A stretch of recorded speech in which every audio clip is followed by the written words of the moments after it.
numéro 41 est sorti. Quel est son sommaire? Eh bien, on va le découvrir avec Pierre Sitt, président du comité de quartier de Saint-Servant. Bienvenue Pierre Sitt, derrière ce micro. Merci, bonjour à vous. Bon, dites-moi, j'ai vu Terra Incognita là passer. Dites-nous de quoi il s'agit.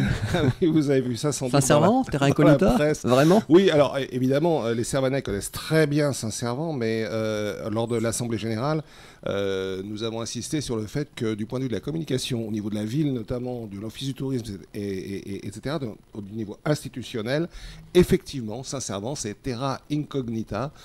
Terre inconnue, c'est le terme qu'on trouvait sur les cartes autrefois, de la Renaissance et autres, quand on était confronté à des terres qu'on ne connaissait pas. Et c'est le cas. Les institutions ne connaissent pas, ne communiquent pas sur Saint-Servant. Or, nos commerçants ont besoin également de travailler toute l'année, de profiter de la manne touristique lorsqu'elle est là. Il y avait le beau cœur rouge à la Saint-Valentin, j'ai vu. C'était magnifique, il y a un gros travail de fait, mais les commerçants souffrent. Et ce n'est pas normal. Alors, vous allez me dire, dans toute la France, les commerçants souffrent. Oui, mais la spécificité des commerçants de Saint-Servant, c'est qu'ils sont assis à côté d'une manne touristique qui leur passe sous le nez, à 200 mètres de chez nous, et que cette manne touristique, par la faute des institutions qui ne communiquent pas suffisamment, eh ben, elle ne connaît pas Saint-Servant. Au mouchoir vert, il faut tourner à gauche alors. Alors, au mouchoir vert, il faut tourner à gauche, et je rappellerai quand même que pendant toutes les vacances de Noël, il y a eu un panneau indiquant au mouchoir vert que Noël à Saint-Malo, il fallait descendre le boulevard de la Marne et aller sur l'esplanade Saint-Vincent. Donc, même du point de vue tout à fait naturel et sans même penser à mal, en fait, la ville ignore Saint-Servant. Alors, c'est quelque chose qui me met un peu en colère. J'entends ça, vous devez l'entendre, parce qu'il y a une sanction pour Saint-Servant. La sanction, ce sont des commerces qui souffrent, des commerces qui ferment, et une vie qui, à terme, pas tout de suite, mais à terme, est condamnée à disparaître si on ne réagit pas. Or, il est facile de réagir, puisque nous, ce que nous demandons, ce ne sont pas des investissements supplémentaires de la part de la ville. On leur demande de mieux utiliser l'argent qui est dépensé actuellement pour la communication autour de Saint-Servant notamment, mais je ne parle pas que de Saint-Servant, je parle de tous les quartiers de Saint-Malo qui sont oubliés dans cette communication. C'est vrai, vous avez ces échos-là de vos homologues d'autres comités de quartier? Vous savez, c'est un peu un serpent de mer. Les gens disent qu'il n'y en a que pour l'intramuros. Ce n'est pas tout à fait vrai, parce qu'il y a des investissements qui sont faits sur toute la ville. Il faut reconnaître qu'on a eu, par exemple, nous, le boulevard Douville qui a été refait, et nous l'avons salué. Mais au niveau de la communication, de la façon dont on amène les touristes, cette manne financière à Saint-Malo, finalement, et alors les gens, en plus, moi je rencontre des gens qui sont à 1 heure ou 2 de route, qui nous disent, et c'est horrible d'entendre ça, qui nous disent à Saint-Malo, une fois qu'on a fait le tour des remparts, on a tout vu, mais qu'est-ce qu'on s'enquiquine en voiture? Je suis désolé, il n'y a pas que les remparts. On pourrait mieux gérer le circuit touristique, le circuit automobile, enfin la circulation automobile. Il y a des choses qui sont à penser, au lieu d'amener tout le monde dans l'intra, de les entasser dans l'intra. Il y a un parking à Saint-Servant, d'ailleurs. Il y a un parking à Saint-Servant, mais au-delà du parking. Le simple fait de dire aux gens, il y a d'autres quartiers que Saint-Malo. Une fois que vous avez fait le tour des remparts, vous n'avez fait que commencer votre visite. Il y a d'autres choses à voir. Donc voilà. Et moi, ce que je ne voudrais pas, c'est que nos quartiers, notamment celui de Saint-Servant, puisque je suis là à ce titre, mais je pense à tous les quartiers, que nos quartiers s'étiolent, tout simplement par une forme de négligence coupable. Et voilà, c'est pour ça qu'on a poussé un peu ce cri du cœur, ce coup de colère un peu d'ailleurs. Alors le maire était parti, mais le premier adjoint qui était là l'a peut-être écouté. L'a-t-il entendu? Je ne suis pas sûr, malheureusement. Mais c'est vraiment quelque chose qu'il faut reprendre. Alors nous avons décidé à Saint-Servant que puisque la ville ne le faisait pas, eh bien nous allons développer, si possible, des actions, et nous aurons l'occasion d'en reparler, pour mettre Saint-Servant sur la carte, des actions de communication qui vont au-delà de notre quartier, au-delà de notre ville et au-delà du territoire. Ça va demander des moyens, ça va demander du travail de notre part, mais puisque les autres ne le font pas, on ne va pas se laisser mourir en attendant que d'autres le fassent pour nous, même si ce n'est pas à nous de le faire. Parce qu'on n'a pas les moyens d'une institution comme une municipalité ou comme une collectivité territoriale. Donc évidemment, ce n'est pas à nous de le faire, mais pour autant devons-nous attendre de dépérir, tout simplement parce que les institutions ne s'occupent pas de nous. Donc on va le prendre en charge à notre échelle avec le maximum d'efficacité compte tenu de nos moyens limités et on fera ce qu'il faut pour donner des moyens. Mais là, il y a quelque chose de grave qui se passe à Saint-Servant. Je pense que vos auditeurs d'ailleurs en sont un peu conscients.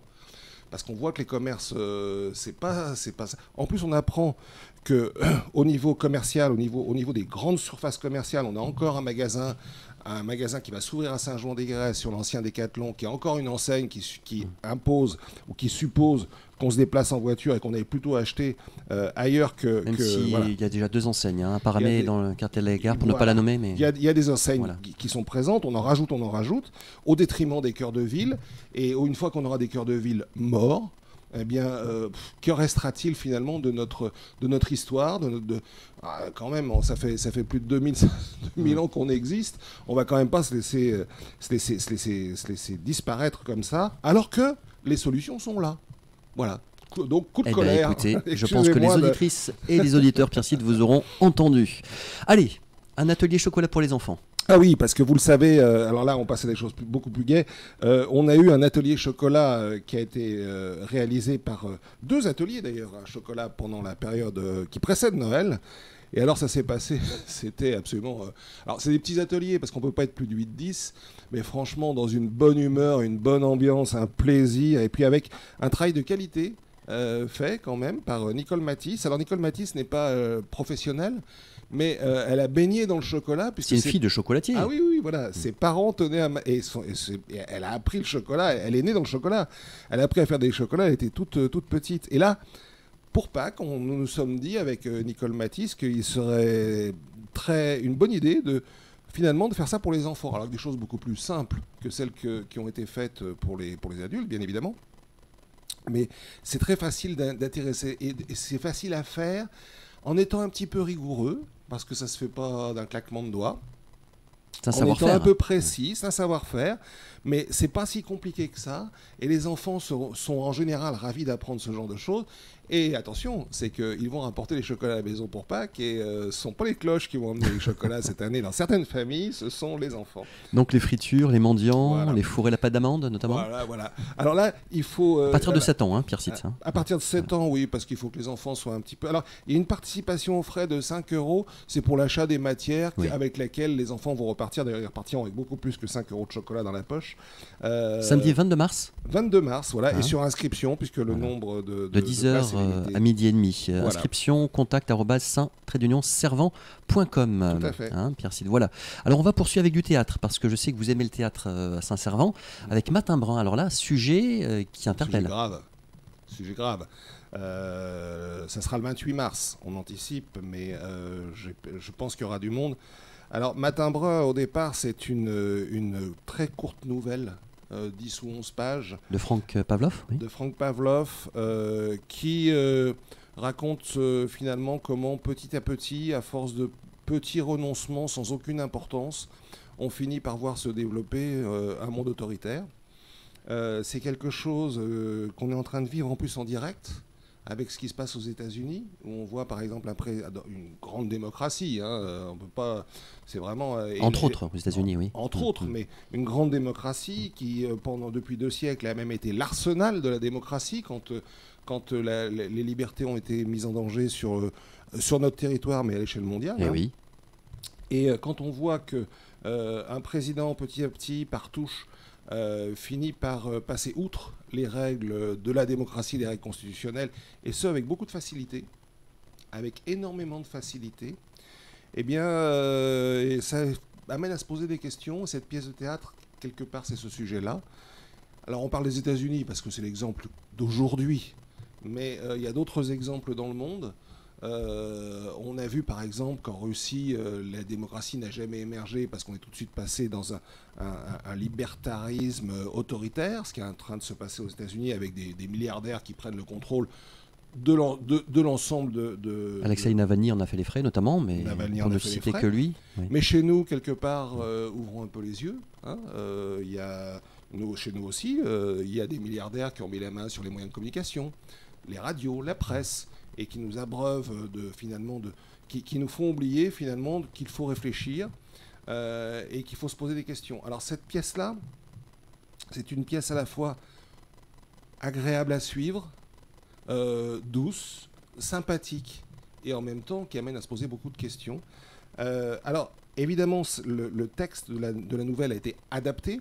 hein, puisque c'est un texte qui a été transformé en pièce de théâtre avec l'autorisation de l'auteur par Sophie Germain, qui est une Malouine, et qui a fait, je crois, quelque chose de très percutant. La pièce a déjà été donnée au théâtre Chateaubriand il y a quelques semaines, et le public a vraiment été conquis par à la fois la douceur, la précision, et en même temps la force de cette pièce. Donc moi j'invite tout le monde à venir la voir. Alors ça tourne autour d'histoires de chats et de chiens. On a titré Un chat est un chat parce que c'est le chat de l'aiguille par lequel on veut nous faire passer. Bon jeu de mots, effectivement. Et effectivement, c'est une pièce qui amène à se poser des questions, et je crois que c'est bon aussi, à côté de la futilité, du chocolat, des fêtes de Noël, etc., de rester concentré sur vendredi 28 mars, 20h15, espace Bouvet, et c'est gratuit, ça c'est très important. C'est gratuit, il faut préciser que c'est dans le cadre de culture dans tous ces quartiers, qui est organisé par la mairie, avec à la baguette Solène Rigaud-François, hein, une personne de la mairie qui fait ça très très bien. Rêve de clown, Pierre Sitt. Ah ouais, alors ça c'est aussi un sujet sérieux, mais un sujet extraordinaire. Nous avons rencontré l'association Rêve de Clown. Vous savez, c'est cette association qui organise des visites de clowns à l'hôpital. Alors, pour les enfants malades, mais pas seulement, hein, ils vont aussi vers des personnes âgées, etc. Et c'est une association qui fait ça très sérieusement. Les clowns sont formés, ils ont une formation lourde, parce qu'on rentre dans l'hôpital, ils ne sont pas sur une scène de théâtre. Hein. Une formation lourde, il y a un rapport très direct avec toutes les équipes soignantes pour savoir comment intervenir, etc. et apporter du bonheur. Et alors, Rêve de Clown, je suis content parce qu'en fait, ils nous ont demandé d'être présents à la fête du Parc Bel Air notamment, pour expliquer ce qu'ils font et peut-être trouver des bénévoles. Moi, j'espère que ça se fera, on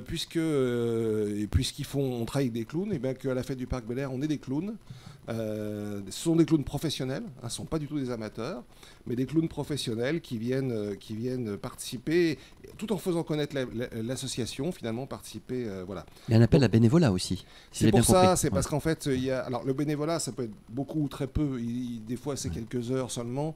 Je sais qu'à Saint-Malo, il y a beaucoup de gens qui sont engagés, qui ont envie de rendre service aux autres, et je crois que on avait envie de les soutenir. Voilà, on l'a fait. Eh bien, écoutez, c'est noté. Une exposition actuellement à la galerie Ombre et Lumière à Saint-Servant. Oui, la galerie Ombre et Lumière, donc qui est rue Clémenceau, une exposition Christine Guillot. On voulait la mettre en avant aussi parce que ça fait partie de la vie de notre quartier. Il y a beaucoup de choses. Il n'y a pas que des commerces de bouche. Il y a aussi des librairies, on le sait. Il y a aussi des ateliers. Et c'est quelque chose qu'on souhaitait mettre en avant. Donc, ça a déjà débuté. C'est du 1er février au 15 mars. Eh bien, allez-y, c'est une exposition intéressante, modulation par Christine Guillot. Pour ceux qui ne la connaissent pas, Christine Guillot était directrice de l'Académie Malouine d'Art Plastique il y a quelques années. Il faudra la découvrir. Ouais. Voilà. Et puis du côté de nos commerçants. Ah, la boucherie Oder. Alors la boucherie Oder, on la connaît bien maintenant puisque ils sont été nos fournisseurs de saucisses lors du marché de l'Avent. Franchement, vous rentrez là-dedans, il fait soleil, hein. On est accueillis par Judith et Florian Oder, les deux. Alors, Florian Oder est plus timide, mais franchement, il n'y a que du soleil, que du bonheur. Et surtout, ce sont des gens, alors, puisqu'on parle boucherie, boucherie-charcuterie d'ailleurs, ils font des plats préparés, ce sont des gens qui travaillent tous leurs produits eux-mêmes. C'est que du fait maison. Avec une qualité que l'on sent. Hein. Là, les saucisses qu'on a eues, elles étaient extraordinaires. Et il n'y a rien qui ne soit fait par eux. Et c'est une histoire de père en fils. Hein. Florian Oder a repris le magasin de son père, le magasin de famille, en fait. Il n'y a pas que le chocolat Saint-Servant, là. Il n'y a pas que le chocolat. Il y a aussi... Alors, il y a d'autres boucheries qui sont de qualité. Hein. On a voulu les mettre en avant parce qu'on était content de travailler avec eux. Ils nous avaient beaucoup aidés. Donc les autres boucheries sont bien aussi, mais là on était séduits par ce qui s'est passé, et puis on parlera des autres boucheries à une autre occasion dans le Petit Servanais, bien évidemment. On rappelle aussi les rendez-vous nombreux du comité de quartier de Saint-Servant, Pierre Sitt. Je peux citer par exemple les jeux de société, les échecs qui marchent très très bien, le Scrabble, informatique, bureautique, la permanence bien entendu le vendredi à 10h, de 10h à midi. Alors c'est le jour de marché, on fait la permanence le vendredi. Du Qigong, stimulation mémoire, tricot et café littéraire. Ça c'est plus récent. Café littéraire, oui. Alors c'est le dernier vendredi du mois. Donc une bonne ambiance, une bonne équipe. On décide ensemble de ce qui sera discuté la fois d'après.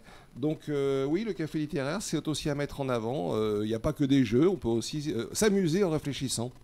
Merci pour toutes ces précisions, Pierre Sitt, président du comité de quartier de Saint-Servant, pour cette présentation du Petit Servanais numéro 41 du 15 février, à retrouver en version papier ou en version électronique. À très bientôt, Merci. au mois de mars, pour le Petit Servanais numéro 42.